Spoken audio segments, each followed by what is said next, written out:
Meu nome é Bartolomeu Rodrigues, sou jornalista em Brasília e este é o canal Minha Bolha, que chega neste momento ao 10º episódio de uma série de temas que tratamos aqui com muita paixão, mas respeitando as opiniões de cada um, oferecendo elementos, referências para discutir temas aleatórios dessa grande aventura de viver. Temos procurado fazer isso criando um ambiente que eu, sinceramente, espero reflita justamente o que eu estou sentindo agora. Um ambiente de acolhimento, despretensioso, de isenção, como naquelas rodas de conversa que em algum momento de sua vida você participou na calçada, seja como for. A gente discutia, discordava, ria muito e aprendia. Eu, pessoalmente, aprendi muito nessas conversas entre amigos, sem um celular para atrapalhar, isso é verdade. Nunca considerei que se tratasse de jogar a conversa fora. Pelo contrário, essas conversas me estimularam na carreira e ajudaram a forjar o que eu sou hoje. E por falar em dar risada, eu trago hoje um tema que para mim, pelo menos, é muito especial, que faz a gente rir, mas faz também a gente pensar, pois apesar de certa forma ser bem-humorado, tem o seu valor filosófico, cultural, refletindo com boa dose a crítica social das camadas mais modestas do interior desse nosso Brasilzão. Trata-se do mundo mágico, surreal, hiperrealista, às vezes tragicamente cômico, da literatura popular, o cordel, cuja forma teve início no século XVI, com a publicação de histórias fantásticas e verdadeiras que corriam de boca em boca e chegam até os dias de hoje, sim, até os dias de hoje, conservando um sabor um tanto quanto medieval. Foram-se os castelos, os burgos da época da cavalaria, mas no ambiente das caatingas do Nordeste brasileiro, sobressaíram nomes destinados à imortalidade, preservando com seus versos a memória popular. À sua maneira, os autores da literatura de cordel atingiram um virtuosismo que, sinceramente, não fica a dever a Cervantes em originalidade e inventiva. Estou exagerando? Pode até ser, mas espere para o que vem a seguir.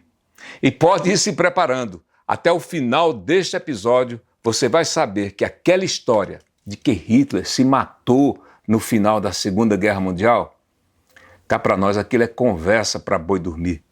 No sertão fantasioso, todo mundo sabe que foi diferente. E muita gente até conheceu quem foi o homem que matou Hitler. Mudou o rumo da história e escapou para contar. Mas antes, dê aquela força para a nossa bolha. Clique no joinha, se inscreva, beba água, peça um cafezinho e vamos apreciar o ritmo desses trovadores maravilhosos no compasso das redondilhas, das carretilhas, da quadra e do quadrão. Vamos juntos bater um martelo num galope à beira-mar.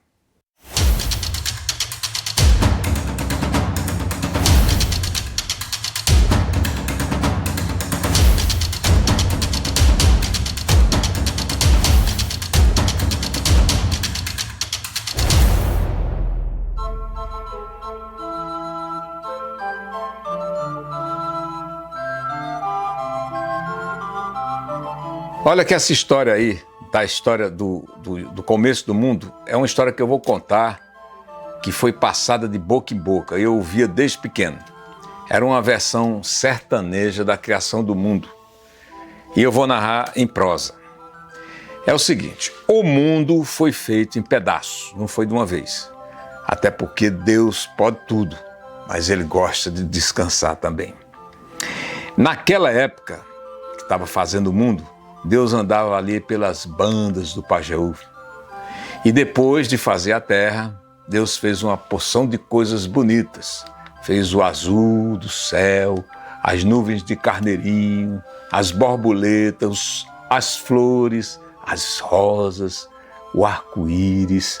Fez o leão com sua juba, o elefante com sua tromba, a vaca, fez a serpente perigosa, Fez a formiguinha, aquela formiguinha vermelhinha, do tamanho de nada, mas que ardida que só. Tudo isso ele fazia do barro, como todo mundo sabe. Aí Deus um dia ficou com um bolão de barro assim na mão e fez um bicho bem gordo, do andar bem diferente. Fez o porco. Deus soltou o porco e o porco saiu correndo no mundo. Aí Deus se lembrou que tinha esquecido de botar um rabo no porco e o bicho já ia longe. Então ele fez um canudo de barro fininho assim e jogou. Pimba, acertou bem no traseiro. E é por isso que o porco tem aquele rabo meio enrolado, diferente. Dia seguinte, depois de ter dormido numa tenda apreciando a lua, essa lua que só se vê assim, tão bonita no sertão, então Deus viu que ainda faltava muita coisa para botar no mundo. Por exemplo, capim para os animais, capim-limão, capim meloso, capim-elefante, banana para os macacos, banana da terra, banana prata, banana maçã. E os peixes para os rios e para o mar. Muita qualidade de peixe, peixinho, peixão, peixe-boi e peixe-baleia. Tem esse nome, mas não é peixe não, é outra coisa. E importante, as frutas. Deus fez a jaca pensando, sabe em quem? Nas famílias das pessoas pobres, as famílias com muita gente. A jaca é generosa. Fez também a goiaba já com bicho dentro, que é para não perder tempo. Aí Deus pensou numa fruta bonita e cheirosa. Aí ele fez o quê? Fez o caju amarelo e o caju vermelho. Aí Deus foi dormir de novo. No outro dia, bem cedinho, ele fez o galo. Sabe para quê? Para acordar os homens para trabalhar e avisar os pais quando alguém fosse roubar suas filhas. Então, Deus mais uma vez, quando olhou o caju, viu logo que tinha esquecido de uma coisa, a semente. Aí Deus pensou em abrir o caju para botar a semente dentro, mas ficou com a pena danada de estragar uma fruta tão bonita. E é por isso que o caju tem a semente do lado de fora, a castanha. Aqui a gente já vai encontrar Deus fiscalizando sua principal obra, o homem e a mulher, para ver se não tinha esquecido de alguma coisa. Deixa eu ver, Deus ficou olhando. Bom, Deus criou a coragem, mas também criou a covardia. Criou a beleza e a feiura, o amor e o ódio, o trabalho e a preguiça. E Deus só tinha àquela altura um pedacinho de barro pequeno na mão, um pedacinho pequeno assim. E Deus pensando, o que é que está faltando? Aí Deus viu que o homem, no fundo, todo homem gosta de ficar de barriga para o ar. É chegado numa preguiça, né? Aí Deus, que é muito bom, que está sempre querendo o melhor para a gente, Deus fez uma folha com aquele resto de barro e jogou para o vento, para ver onde ia parar. A folha voou, caiu no chão, nasceu um pé de batata doce. Pois é, batata doce nasce no chão fofo, em qualquer canto, justamente porque não dá trabalho nenhum para o homem. Essa história ela foi recolhida por um apaixonado pela cultura popular, Mário Souto Maior, que aparece nesta foto, pernambucano de Bom Jardim e que morreu em 2001. Essas narrativas se encaixam nas chamadas histórias de Trancoso, que não é a cidade da Bahia. É um termo usado para dizer que são histórias fantasiosas. Dizia-se no interior nordestino que uma história fantasiosa demais é uma história de Trancoso. Demorei muito para descobrir que estavam falando de um fabulista português do século XVI, do chamado Tempo da Onça, de nome Gonçalo Fernandes Trancoso, que escreveu um livreto intitulado Contos e Histórias de Proveito e Exemplos, em 1585. De proveito e exemplos. Dá para imaginar que histórias fantásticas que tanto influenciaram os trovadores para um povo no sertão mais ermo, onde as notícias circulavam nos dias de feira, os folhetos passando de mão em mão. Estou dizendo folheto porque esse termo, literatura de cordel, é recente. Nenhum sertanejo de idade um pouco mais avançada chama assim. Ele diz folheto. Literatura de cordel passou a ser usada ali pelos anos de 1960, expressão importada de Portugal, onde os livrinhos, como no Brasil, eram expostos à venda pendurados num fio de barbante. Os folhetos se multiplicaram e deram fama, muita fama, para alguns autores. Acontecimentos importantes do Brasil, como por exemplo um eclipse, a história de um padre milagroso, o caso do padre Cícero e do Frei Damião, as façanhas de Lampião e outros cangaceiros, bem como história de países distantes, tudo isso foi se misturando, foi transformado em matéria-prima para atender à curiosidade do povo. E foi dessa forma que um pavão misterioso levantou o voo da Grécia com um rapaz corajoso raptando uma condessa, filha de um conde orgulhoso.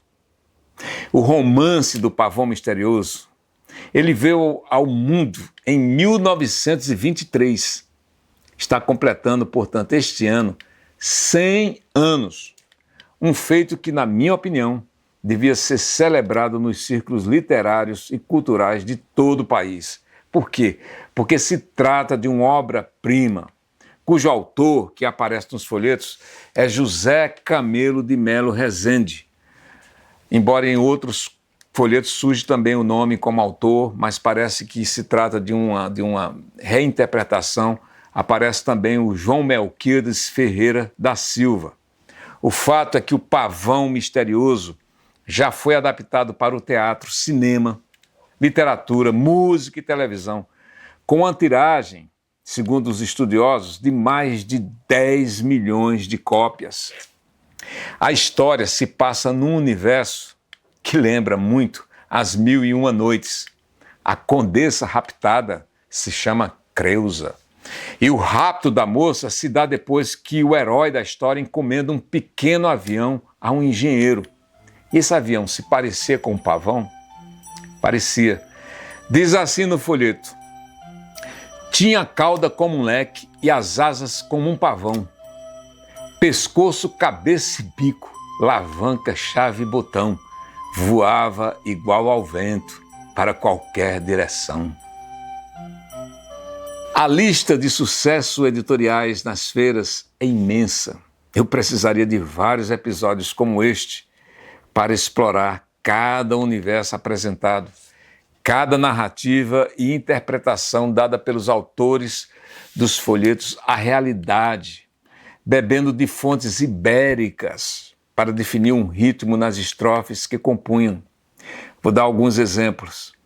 A sextilha, em que cada estrofe é formada de 6 versos e cada verso deve ter 7 sílabas. Aí vem a septilha, o mais popular dos estilos. 7 versos, cada verso tendo 7 sílabas poéticas. E tem a 10ª, a estrofe de 10 versos com 7 sílabas, de origem erudita. A 10ª já era usada no século de ouro espanhol, período entre os séculos XVI e XVII, e que deu ao mundo nada mais, nada menos do que Miguel de Cervantes. De certa forma, o romanceiro popular nordestino se identificou com esse patrimônio herdado dos portugueses e espanhóis ali da Península Ibérica, para buscar soluções para os problemas de seu tempo através de histórias coletivas, com grande poder de comunicação. Aliás, como bem anotou o escritor Ariano Suassuna, que também bebeu dessa fonte. É assim que surgem obras como, olha os títulos: A Moça que Virou Cobra, de Severino Gonçalves, Os Horrores do Nordeste, em 1942, de José Bernardo da Silva, Sacco e Vanzetti, Aos Olhos do Mundo, de José Martins de Ataíde. Olha só, a história de Sacco e Vanzetti é de forte cunho político. Eles foram imigrantes italianos anarquistas que foram condenados à morte nos Estados Unidos no ruidoso processo de julgamento injusto que provocou protestos no mundo inteiro. Temos também a praga do gafanhoto no sertão paraibano, de Caetano Cosme da Silva. A mulher que pediu um filho ao diabo, de Galdino Silva. A chegada de Getúlio Vargas no céu e o seu julgamento, de Rodolfo Coelho Cavalcante.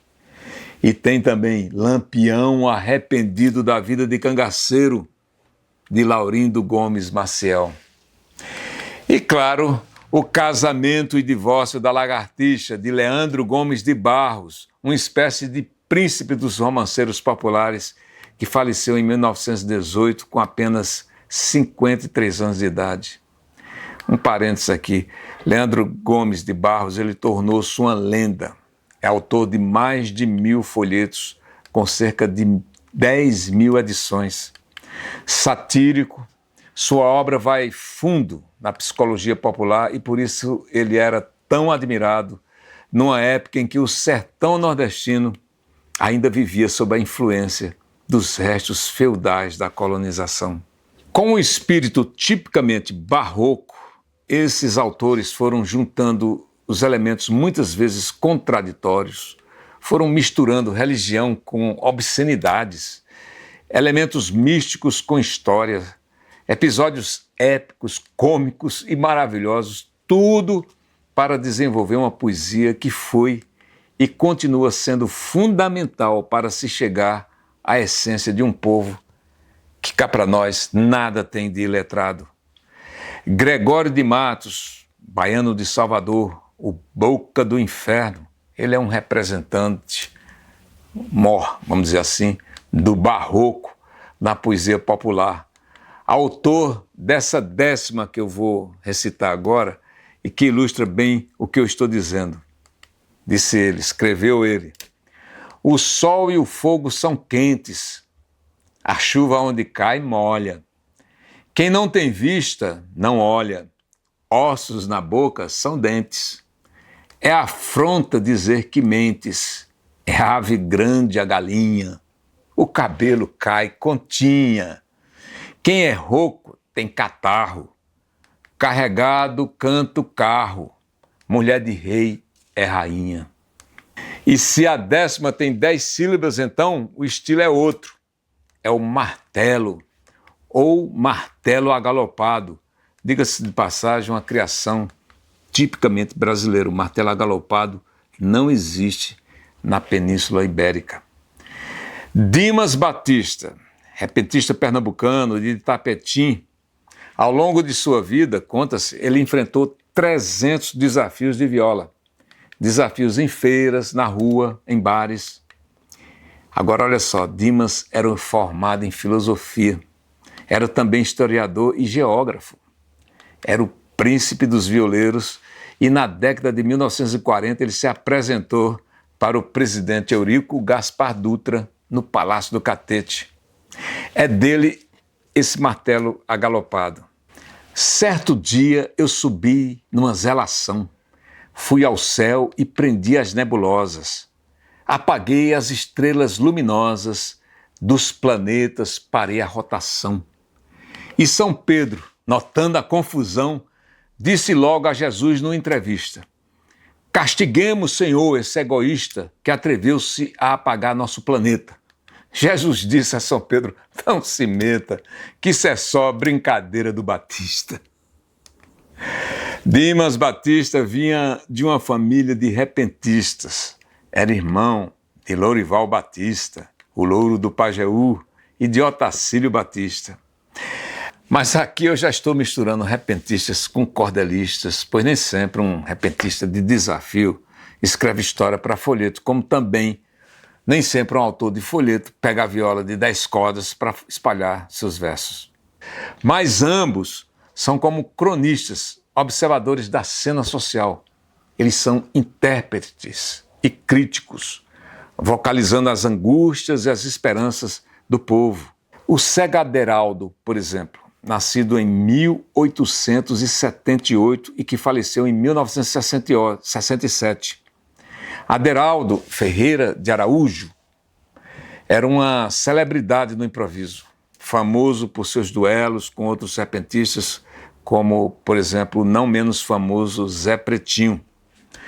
Conta-se que Aderaldo, depois de perder a vista num acidente, ele teve um sonho todo inverso. Quando acordou, ele viu que seu destino era sair pelo mundo fazendo rimas, e foi o que fez. E quem não conhece Patativa do Assaré, nacionalmente projetado como autor do poema Triste Partida, de 1964, musicada e gravada por Luiz Gonzaga. Natural de Assaré, no Ceará, Patativa era o segundo filho de uma família pobre, muito pobre, e ele cedo, ainda menino, ficou cego do olho direito por causa de um sarampo. Seus livros foram traduzidos em vários idiomas, foram tema de estudos na Sorbonne, na França, a Universidade de Sorbonne, e na cadeira de Literatura Popular Universal. Temos também o paraibano Severino de Andrade Silva, de Itabaiana, que todos conhecem como Zé da Luz. Ele produziu verdadeiras obras-primas de forte inspiração, e pode-se dizer que sua obra foi uma espécie de grito, um alerta, com seus versos simples, originais, sem medo de apontar o descaso político para com a realidade do sertão nordestino. Versos comoventes, como o Brasil Caboclo, por exemplo, e versos espirituosos, como A Flor de Puxinanã, que eu vou contar aqui. Presta atenção. 3 mulher ou 3 irmã, 3 cachorra da molesta, eu vi num dia de festa, no lugar Puxinanã. A mais velha, a mais robusta, era mesmo uma tentação. Mimosa flor do sertão, que o povo chamava Augusta. A segunda, a Guilhermina, tinha um zóio que, ô maldição, matava qualquer cristão, o zóiar dessa menina. O zóio dela parecia 2 estrelas tremendo, se apagando e se acendendo em noite de ventania. A terceira era maroca, com corpo muito mal feito, mas porém tinha nos peitos 2 cuscuz de mandioca. 2 cuscuz que, por capricho, quando ela passou por eu, minhas ventas se acendeu, com o cheiro vindo dos bichos. Eu até me atrapalhava sem saber das 3 irmãs, que eu vim por Xinanã, qual era a que me agradava. Escolhendo a minha cruz, para sair desse embaraço, desejei morrer nos braços da dona dos 2 cuscuz. E dessa lista eu vou destacar também Zé Limeira, o poeta do absurdo. Esse título ele foi dado pelo também poeta Orlando Tejo, que fez o Brasil se divertir ao divulgar seus versos num livro fantástico, está aí à venda até hoje. É incrível a capacidade que Zé Limeira tinha de criar situações absurdas e juntar personagens que vão de Jesus Cristo, Getúlio Vargas a Napoleão Bonaparte nos mesmos versos. E situações que beiram ao delírio, como Jesus Cristo, por exemplo, sentando praça na polícia. Zé Limeira era um negro analfabeto que nasceu no final do século XIX e morreu em 1955 em Teixeira, na Paraíba. Ouça isso, da autoria dele. Pedro Álvares Cabral inventou do telefone. Começou a tocar trombone na volta de Zé Leal. Mas como tocava mal, arranjou 2 instrumentos. Daí chegou um sargento querendo enrabar os 3. Quem tem razão é o freguês, diz o Novo Testamento. E tem mais essa. Quando Dom Pedro II governava a Palestina e Dona Leopoldina devia a Deus e o mundo, o poeta Zé Raimundo começou a castrar jumento. Teve um dia um pensamento. Aquilo tudo é boato. 8 noves fora 4, diz o Novo Testamento. Agora, se você esperou até aqui para saber quem foi que deu cabo de Hitler na Segunda Guerra Mundial, presta atenção que eu vou lhe contar tal como eu via desde menino. Para muitos essa história é de Trancoso, mas para quem viveu naquela época foi verdadeira. E bem que podia mesmo ser verdade. Havia na cidade, qual cidade? Serra Talhada, claro, um sujeito que se chamava Antônio, filho de Dona Jovita, conhecido como Antônio de Jovita. Trabalhava nos Correios na seção de telégrafos. E naquela época, em que a cidade nem recebia jornal, ele era um privilegiado. Ele recebia em primeira mão notícias da guerra pelo telégrafo. E que sabia que o mundo estava em guerra, que a Europa toda estava pegando fogo e que o Brasil ia com certeza mandar soldados para a Itália. Estava se formando a Força Expedicionária Brasileira. Foi aí que Antônio de Jovita viu que a cidade, a terra de Lampião, logo a terra de Lampião, de Cabra da Peste, não tinha ninguém alistado para o exército. A cidade era pequena, não tinha quartel. Mas ele deu um jeito nisso. Ele largou o trabalho, foi para Recife, se alistou e ficou esperando a hora de ir para a guerra. O tempo ia passando e Antônio de Jovita não era selecionado. Mas na cidade, todo mundo esperando notícias. Cadê Antônio de Jovita? Aí entrou em cena a criatividade. Lendo os jornais da capital, Antônio de Jovita pegava os dados, os detalhes dos combates que aconteciam nos campos de batalha e escrevia para sua mãe, a Dona Jovita. Geralmente começando assim: Berlim, tanto de 1940 e tantos. Mãe, hoje a gente brigou com os alemão, povo valente. Tinha um tal de um general, Erwin Rommel, que era o Rommel. Outro chamado Wallenstein, ele escrevendo, bicho brabo danado. E a gente ia em frente, conhecendo os russos, os amigos com nomes estrambólicos. Ele passou a escrever assim toda semana. E as cartas eram lidas na difusora. Difusora é aquele alto-falante antigo, em praça pública. Todo mundo reunido, imaginando Antônio de Jovita carregado de armas, matando alemão.